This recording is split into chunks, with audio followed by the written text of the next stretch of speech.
Welcome to the Classic Soap Operas podcast. Okay, let's talk about the 1980s. It was the decade of big hair, bigger shoulder pads, and the biggest primetime dramas on television. Now, you've definitely heard of Dallas and Dynasty, right? They were all about oil tycoons and corporate backstabbing. But while they were dominating the ratings, another show was brewing something way more bizarre down in the Florida swamps. So get ready, because today we are unpacking the gloriously unhinged and totally unforgettable saga of Flamingo Road.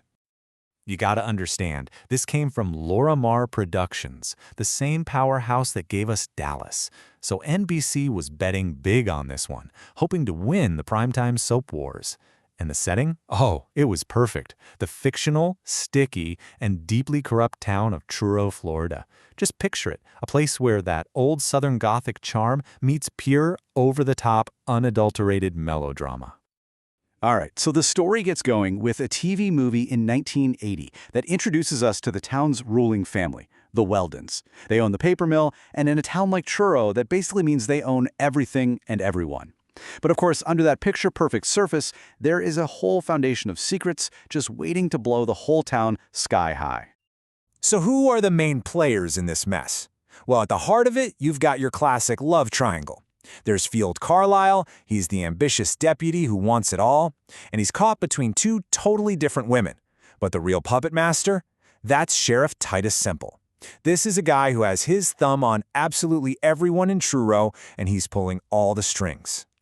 And you know, no great soap is complete without a great rivalry, and Flamingo Road gave us an absolute classic.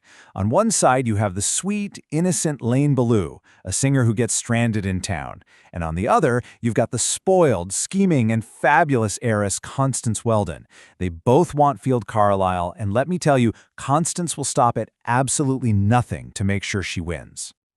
But the love triangle is just the appetizer. The show's real main course is secrets. And the biggest, juiciest secret of them all? Get this. The perfectly polished, high society Constance is actually the secret, illegitimate daughter of the town patriarch Claude Weldon and Lute May Sanders, the woman who runs the town brothel. Yes, the town heiress and the town madam are mother and daughter. It's the kind of secret that could literally burn Truro to the ground. So after the pilot movie sets up all that drama, the weekly series kicks off in early 1981, and it wastes zero time just cranking up the heat. That tangled web of secrets and lies, it basically explodes right away into a whole season of non-stop, unbelievable chaos. And I'm not kidding when I say non-stop. This was not a slow burn show. It was a 5-alarm fire from day one. In just the first few months, we get a honeymoon kidnapping, a political campaign that goes up in flames, a scandalous car wreck, and to top it all off, a massive hurricane that traps the entire town. The pacing was just relentless. You couldn't catch a breath. And while all that personal drama is swirling, there's a good old-fashioned criminal conspiracy brewing in the background. The Weldon family paper mill is in financial trouble, so the patriarch, Claude, does what any desperate soap character does. He makes a deal with the devil, or in this case, with Sheriff Titus. The plan is a classic: commit a little insurance fraud by burning down their own mill. What could possibly go wrong? Well, this is Flamingo Road, so everything can and will go wrong. The fire they set ends up tragically killing a young woman named Annabelle Troy. And in a twist that is just so perfectly devastating, it turns out that Annabelle was Sheriff Titus's own secret daughter. His greed and corruption directly caused the death of his own child. It's just brutal. Okay, so you have all these storylines just simmering. The love triangles, the fraud, the secret parents. It's a perfect storm of drama. And the writers took that literally. It all comes to a head in the season 1 finale, on one single catastrophic night, as a hurricane barrels down on Truro. Picture this. The storm is raging. Everyone is trapped together at Lute May's bordello, and Field and Constance have their final explosive confrontation. The argument gets so heated, so full of rage, that it ends with Constance falling, being pushed through the second-story railing, her body crashing to the floor below. And scene. That was the cliffhanger. Can you imagine having to wait all summer to find out what happened next? So how do you possibly top that for season 2?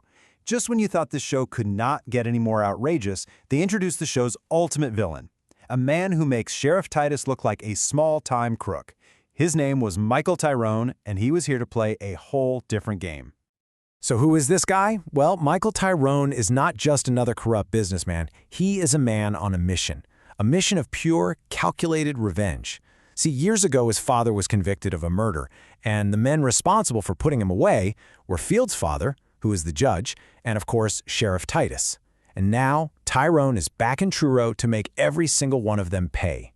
And his plan? Oh, his plan is something else. It starts with your standard corporate villainy. You know, buy the bank, foreclose on the family business, all that stuff. But then we get to step 4, and the show just completely veers off the road and into a whole new dimension of crazy. That's right, his master plan includes hiring a literal voodoo priestess to place curses on his enemies. It was a choice, an absolutely wild and amazing choice. And if you thought the voodoo was a one-off, just listen to what else went down in Season 2. Constance fakes being paralyzed. Eudora Weldon gets hooked on pills and sent to an institution.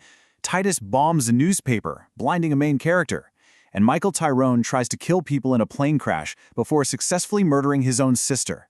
The show had officially gone off the rails in the most entertaining way possible. But as we all know, sometimes the brightest, craziest flames burn out the fastest. And all of this wonderful, escalating insanity, well, it came at a price. While the stories were getting wilder and wilder, the show's days were numbered. So what happened? What killed this masterpiece of madness? Well, it's a tale as old as television itself, a terrible time slot. NBC put Flamingo Road up against ABC's smash hit Hard to Heart. And back then, audiences just preferred that lighter, case-of-the-week mystery show. The dark, complicated, serialized story of Flamingo Road, well, it just couldn't compete. And the numbers, they don't lie. In its final season, out of 105 shows on TV, Flamingo Road landed at a pretty dismal number 68. So in the spring of 1982, NBC brought down the axe and canceled it. The problem was, the cancellation was so sudden that it left viewers with one of the most infamous and frustrating cliffhangers in television history.